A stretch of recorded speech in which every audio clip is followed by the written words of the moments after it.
Assalamu alaikum. Welcome to Nahil Point Zero, where we strip away the market noise in order to get to the technical truth. Let's get to the numbers. दोस्तों, क्या आप जानते हैं कि smart money के footprints को कैसे तलाश करते हैं? जब दुनिया भर में जंग की बातें हो रही हैं और रिटेल इन्वेस्टर्स टीवी हेडलाइंस को देखकर पैनिक कर रहे हैं, तब बड़े इंस्टीट्यूशनल कहाँ स्ट्रेटेजिकली अपना पैसा रोटेट कर रहे हैं। आज मैं आपको वो टेक्निक सिखाऊंगा जिससे आप ट्रैक कर सकते हैं कि इंस्टीट्यूशंस इस वॉर सिनेरियो में कहाँ एक्यूमुलेट किए जा रहे हैं, और हम उन एसेट्स का पोस्टमार्टम करेंगे जहां डेटा और प्राइस एक ऐसी अपॉर्चुनिटी दे रहे हैं जो आम आंख को नजर नहीं आ रही। यहां पर आपको एक प्रो टिप देता चलूं, जब जियो पॉलिटिकल रिस्क बढ़ता है तो स्मार्ट मनी स्पेक्युलेटिव स्टॉक्स से निकलकर हाई यील्ड डिफेंसिव स्टॉक्स की तरफ चला जाता है। हमें ट्रैक ये करना है कि कहाँ वॉल्यूम इंक्रीज हुआ है लेकिन प्राइस उस तरह इंक्रीज नहीं हुई, प्राइस कंट्रोल में है, और रिटेलर्स का फुटप्रिंट इतना नहीं है वहां पर। ये सारा डेटा हमने मूव ऐप, एनसीसीपीएल और पीएसएक्स डेटा पोर्टल से हासिल किया और उसको क्रॉस चेक किया है, और वहां से आपके लिए 15 डेटा पॉइंट्स निकाले हैं। जो सिलेक्शन हमने की है इसको हमने 5 सख्त फिल्टर्स से गुजारा है। पहला filter, price to book ratio. क्या जो एसेट्स हैं ये हमें किसी डिस्काउंट पर मिल रहे हैं या नहीं। Earning stability, earning per share का हिस्टोरिकल ट्रेंड कैसा है और फॉरवर्ड लुकिंग कैसा है। डिविडेंड कवरेज, क्या कंपनी हिस्टोरिकली अपने मुनाफे से रेगुलरली डिविडेंड देती आई है या नहीं, और एक अच्छी परसेंटेज से डिविडेंड देती आई है या नहीं, और पे आउट रेशियो भी उसकी अच्छी है या नहीं, और मोस्ट इंपॉर्टेंटली अपने मुनाफे से ही डिविडेंड दे रही है या कर्जे में से, डेट से। इंस्टीट्यूशनल फुटप्रिंट, मूव ऐप और पीएसएक्स की शेयर होल्डिंग का ऑडिट करके हमें कंफर्म हो भी रहा है या हम धोखा खा रहे हैं।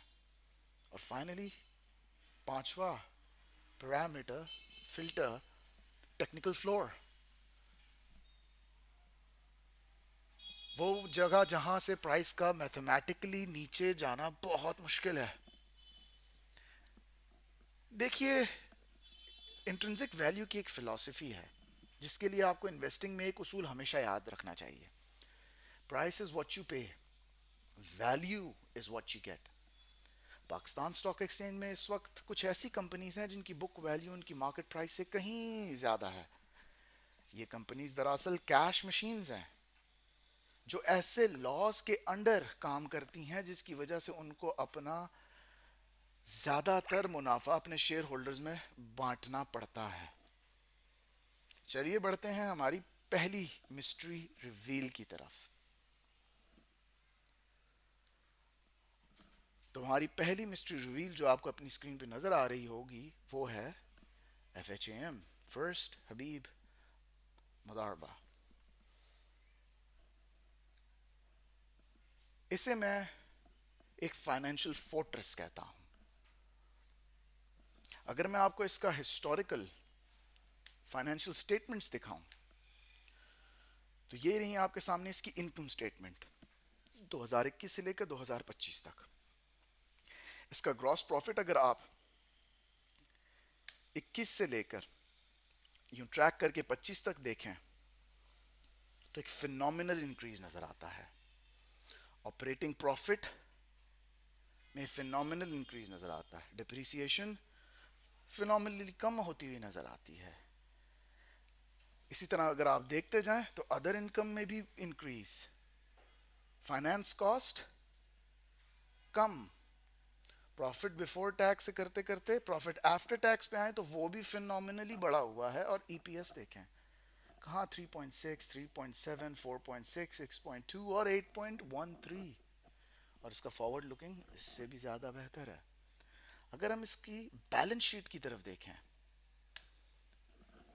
तो 21 से लेकर 25 तक अगर आप यहाँ पर मेरे साथ देखें तो इसका पहले कैश के रिजर्व्स देखें, ये वैल्यू देखें, और इस तरह ट्रैक करते करते 2025 की वैल्यू देखें।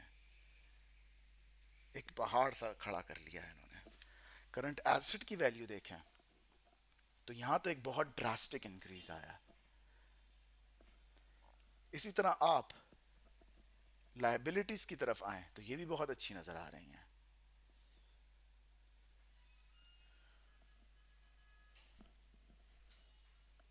अगर हम वापस पीएस6 डेटा पोर्टल की तरफ चले जाएं और यहां पर मैं अगर आपको दिखाऊं तो इसका प्राइस टू बुक रेशियो 0.56 है। इसका सिंपल मतलब ये है कि आप किसी 100 रुपए की चीज के 44 रुपए 44 रुपीज दे रहे हैं, यानी 66% डिस्काउंट पे ये आपको मिल रहा है। तो आपका रिस्क टू रिवॉर्ड रेशियो हमेशा आपके हक में ही होगा, बेशक इसकी प्राइस यहां से ड्रास्टिकली गिर भी जाए। फर्ज कर लें, जो होना मैथमेटिकली बहुत मुश्किल है, इसीलिए हमारी सिलेक्शन का हिस्सा है। इनका डिविडेंड कवर 3.62 है और पे आउट रेशियो भी बेहतर है, यानी आपका पे आउट इंतहाई महफूज है।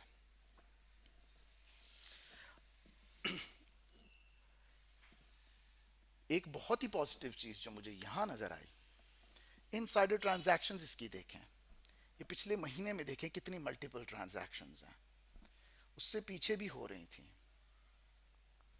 ये सारा आपको क्या बताता है, ये सारा हायर मैनेजमेंट की ट्रांजैक्शंस हैं और बाय ही किए जा रहे हैं, कहीं पर भी सेल करते हुए नजर नहीं आ रहा है और भर भर के उठा रहे हैं। यानी इन्हें वो पता है जो आपको और मुझे नहीं पता। हमें जो पता है वो भी इतना पॉजिटिव है, तो सोचे इन्हें क्या पता है कि कंपनी का फ्यूचर और कितना बेहतर है। टेक्निकली अगर मैं आपको बताऊं कि बड़े प्लेयर्स कहां पर अपने ऑर्डर्स रख के बैठे हुए हैं, तो आप इस चार्ट पे आ जाइए। ये वो जगह है जहां पर हमें मेजर इंस्टीट्यूशंस का फुटप्रिंट मिला है,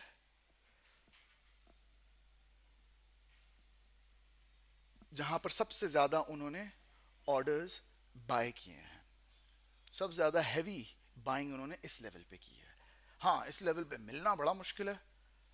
आप देख सकते सिर्फ 2 ही दफा इस वॉर सिनेरियो में इसने यहाँ मौका दिया है, लेकिन वापस जाकर अपने उसी आयरन फ्लोर पे ही जाकर फौरन से टिका है, रुक नहीं सका वो यहाँ पर।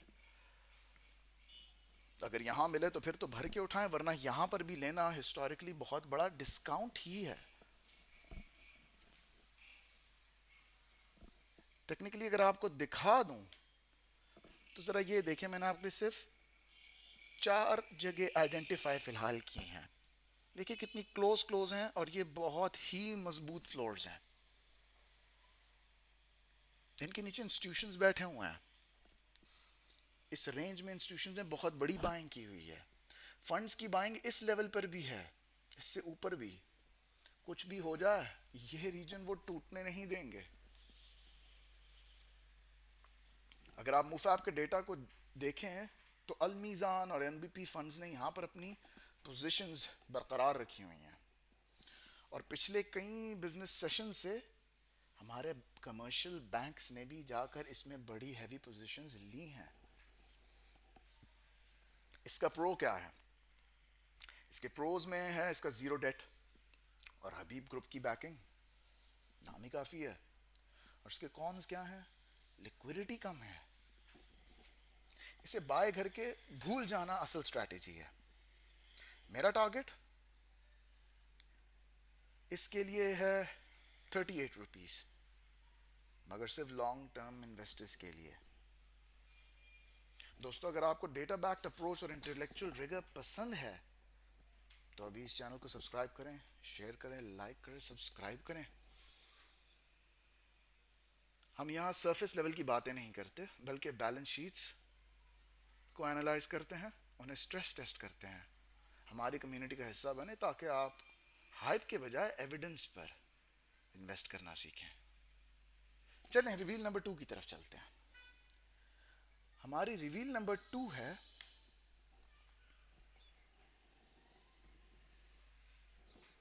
ORM, oriental rental मुदारबा। इसकी मौजूदा कीमत जो आपको नजर आ रही है लास्ट ट्रेडिंग सेशन की, वो 10.18 है। अगर इसका हम डेटा देखें तो इसकी डिविडेंड यील्ड यहां पर अगर हम आ जाएं,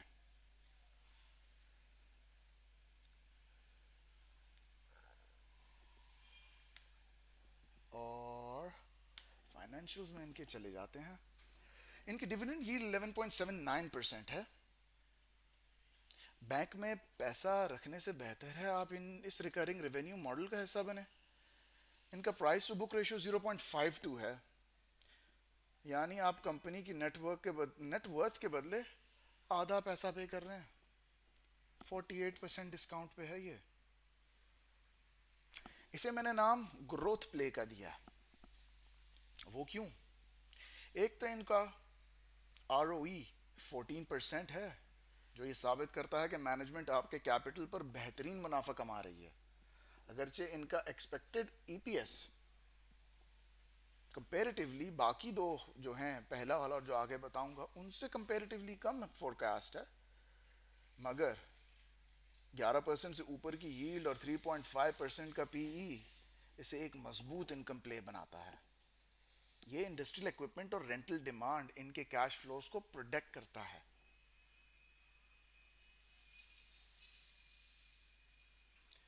अगर आप मेरे साथ इसकी इनकम स्टेटमेंट देखें और इसी तरह हम इनको फॉलो करते हैं, तो 2021 से लेकर 2025 तक इसके ग्रॉस प्रॉफिट देखें, ऑपरेटिंग प्रॉफिट देखें, डेप्रिसिएशन पे नज़र मारें, अदर इनकम को देखें, कॉस्ट को देखें, प्रॉफिट आफ्टर टैक्स को देखें और EPS को देखें। अगर आपको किसी हर चीज़ पॉजिटिव और बहुत पॉजिटिव नहीं नज़र आ रही, तो काइंडली कमेंट में बताइएगा। बैलेंस शीट की तरफ आते हैं। 21 से लेकर 25 तक इनकी कैश की इन्वेंट्री को देखें, करंट इनकी एसेट वैल्यूएशन को देखें, इनकी होल्डिंग कितनी ज़्यादा है, टोटल एसेट्स देखें, इनके लायबिलिटी कितनी बेहतर है, टोटल लायबिलिटीज़ में नज़र मारें, और एक्विटी की होल्डिंग इनकी चेक करें। आपको ये सारे फाइनेंशियल इंडिकेटर एक ही चीज़ चिल्ला चिल्ला कर बोल रहे हैं कि हम मिट्टी के दाम मिल रहे हैं, लेकिन हम सोना है। बस इन छुपे हुए जेम्स को कौन कौन तलाश कर पा रहा है, और वही इनको खरीद कर जमा कर रहा है। अगर आप मुझसे पूछें कि ORM के बड़े बड़े ऑर्डर्स कहाँ पड़े हुए हैं, तो सबसे ज़्यादा जो बाइंग की है आपकी बैंक्स वगैरह ने, वो इस लेवल पे की है, 9.59 के लेवल पे। और अगर आप मुझसे पूछें इसका आयन फ्लोर जितना मजबूत, इसकी सपोर्ट कहाँ पर है, तो ये 10.09, 9.65, 9.26 तीन जोन्स मैंने आइडेंटिफाई किए, लेकिन आपको नज़र आ रहा होगा इसकी सपोर्ट ही इतनी है कि इतनी इसकी रेजिस्टेंस ऊपर नहीं है। बड़ी ज़बरदस्त जगहों पे ये चीज़ें पड़ी हुई हैं। किसी वजह से ही हम खुद इन सब में होल्डिंग्स इंक्रीज किए जा रहे हैं। और चलते हैं आखिरी रिवील की तरफ। इस तीसरी रिवील का नाम मैंने रखा है कैश रिच लेजेंड, OLP मुदारबा। इसकी कीमत 22 रुपये लास्ट ट्रेडिंग सेशन की। इसका EPS 3.84 और डिविडेंड यील्ड 11.36% है। अगर आप इसका ROCE return on capital employed को देखें तो 839% है। ये जाहिर करता है कि कंपनी अपने कैपिटल को इतनी एफिशिएंसी से इस्तेमाल करती है कि इतना एफिशिएंटली जनरेट सुपर पावर्स भी नहीं कर पाती। इनका पे आउट रेशियो 65% है, यानी मुनाफे का बहुत बड़ा हिस्सा अपने शेयर होल्डर्स को मुंतकिल करते हैं। अगर हम इनकी फाइनेंशियल स्टेटमेंट्स की तरफ आए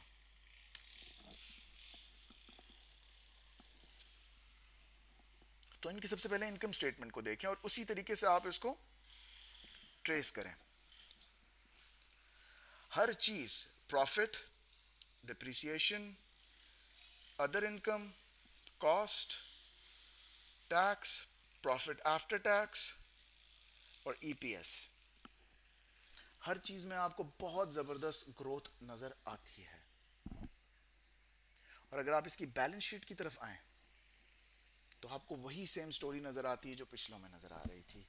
कैश की इन्वेंट्री बहुत अच्छे अंदाज से बढ़ी है, एसेट्स इसके इंक्रीज हुए हैं, लायबिलिटीज की मिकदार बैलेंस शीट के हवाले से बिल्कुल बेहतरीन है, इक्विटी होल्डिंग बड़ी अच्छी है।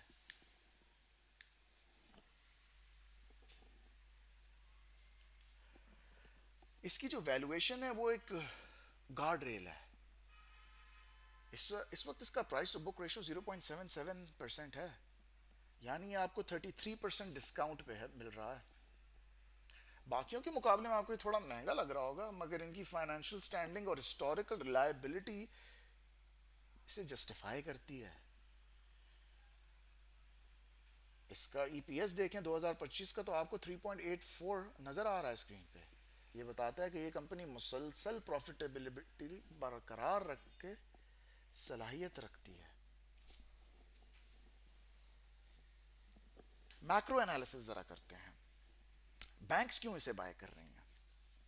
देखिए, बैंक्स और इंस्टीट्यूशंस ये जानते हैं कि काइबोर नीचे आएगा तो ये डिविडेंड यील्ड जो है डबल डिजिट हो जाएगी, और जिनकी डबल डिजिट है जिस तरह पिछले वाले की थी वो और ज़्यादा हो जाएगी।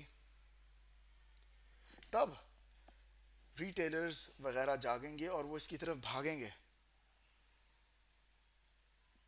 और ये आपके लिए मल्टी बैगर का काम भी कर सकते हैं ऑन एन ऑप्टिमिस्टिक सिनेरियो। इसलिए वो आधी या आधी से भी कम कीमत पर इन्हें जमा किए जा रहे हैं ताकि अभी डिविडेंड यील्ड के मजे उठाएं और बाद में जबरदस्त किस्म का कैपिटल गेन। ये वो मैक्रो एज है जो एक इंटेलिजेंट इन्वेस्टर को आम ट्रेडर से अलग करता है। अब आ जाते हैं आपके वॉर सिनेरियो की तरफ। अभी तक आप सारे यही सोच रहे होंगे कि इन्होंने तो वॉर की बात ही नहीं की, जंग हो गई, लंबी हो गई, फिर क्या होगा इस कंपनी का, फिर क्या होगा इन सारे रेशियोज और नंबर्स का। तो आए दोनों सिनेरियोस पे बात करते हैं। अगर वॉर हो जाती है, मतलब ऑब्वियसली अभी हो रही है, लेकिन ट्रूप्स ग्राउंड पे आ जाते हैं तो यानी लंबी खिंच जाएगी वॉर। पहले इस सिनेरियो पे बात करते हैं। तो वॉर मजीद खिंचती है, इम्पैक्ट क्या होगा। सप्लाई चेन्स डिसरप्टेड रहेंगी, एनर्जी प्राइसेस हाई रहेंगी, स्टेट बैंक का interest rate higher for longer रहेगा। रिजल्ट, इन स्टॉक्स की अर्निंग ग्रोथ थोड़ी सी स्लो हो सकती है, मगर क्योंकि ये स्टॉक्स ऑलरेडी आपको इतनी सस्ती कीमत पे मिल रहे हैं कि इनके एसेट्स इन्हें डाउनसाइड प्रोटेक्शन देते हैं, आपका कैपिटल महफूज ही रहेगा और आपको इतना ज़्यादा डिविडेंड यील्ड भी मिलता रहेगा। ये एक शील्ड का, एक ढाल का काम करेगा आपके लिए। दूसरे सिनेरियो पे आते हैं कि अगर ये वॉर कुछ दिनों में ख़त्म हो जाती है, इम्पैक्ट, ऑयल और एनर्जी प्राइसेस नीचे आ जाएंगी, पाकिस्तान में इन्फ्लेशन जल्दी गिरेगी और interest rate KIBOR aggressively drop हो जाएंगे। रिजल्ट, ये स्टॉक्स, ये लीजिंग और ये रेंटल स्टॉक्स, इनका बिजनेस का बूम आ जाएगा क्योंकि इंडस्ट्रियल एक्टिविटी बढ़ जाएगी फिर से, इनकी प्राइसेस फॉरेन से री रेट करके जंप करेंगी। यानी दोनों सिनेरियोज में ये बड़े अप्रिशिएटिंग मॉडल्स हैं। स्ट्रैटेजी क्या है, एंटर कैसे करना है आपने? देखिए, इन स्टॉक्स में आपने एंटर भी स्मार्ट मनी की तरह ही करना है। यानी एक साथ सारे पैसे नहीं डालने, स्टेप बाय स्टेप एक्यूमुलेशन करना है। आपको डॉलर कॉस्ट एवरेजिंग करनी है यहाँ पे। इन एसेट्स को तब खरीदें जब मार्केट में पैनिक हो, ना कि तब जब हर कोई बातें कर रहा हो। यील्ड को लॉक करें और प्राइस अप्रिसिएशन का इंतजार करें। एग्जिट कब करना है? देखिए, मेरा कंक्लूजन ये है कि FHAM, ORM, OLPM इस वक्त अंडर वैल्यूड है। एग्जिट तब लेना है जब इनका प्राइस टू बुक 1 के बराबर हो जाए। इस वक्त बैंक्स एंड स्टॉक्स से निकाल कर पैसा दूसरी जगह शिफ्ट करना शुरू हो जाएंगी, आप भी उन्हीं के साथ शिफ्ट हो जाएंगे। तब तक आप इनके डिविडेंड्स खाएंगे। दोस्तों, उम्मीद है कि आज इस इंटेलेक्चुअल गुफ्तगू से आपको मज़ा आया होगा और आपकी नॉलेज में इजाफा हुआ होगा। सीखने और सिखाने का सफ़र जारी रहेगा। मिलते हैं अगली वीडियो में। अल्लाह हाफिज़।